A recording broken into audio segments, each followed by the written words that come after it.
Судско-обвинителскиот систем е мучуриште, изјави премиерот Христијан Мицкоски по најавите за интерпелација на некои членови на судскиот совет. И цениме дека треба да се удри во чело, да не се обидуваме да импровизираме, да правиме импланти и така натаму.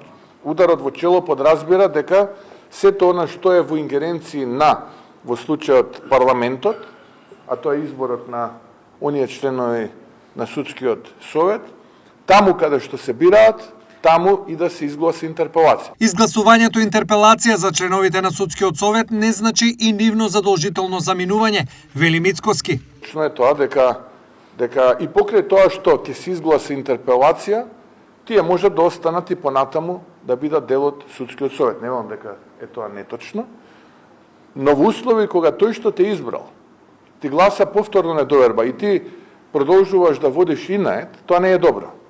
Тоа не е добро. И тогаш имаме и други механизми, други алатки, но јас се надевам дека доколку парламентарците изгласаат недоверба или интерпелација на членовите на судскиот совет, дека тие истите ќе бидат доблесни и ќе се повлечат. Ставот на Мицкоски го коментираше првиот човек на судскиот совет, Александар Камбовски. Единствено место каде што тоа е предвидено е во Законот за судски совет. Иницијативи може да се поднесува до собранието.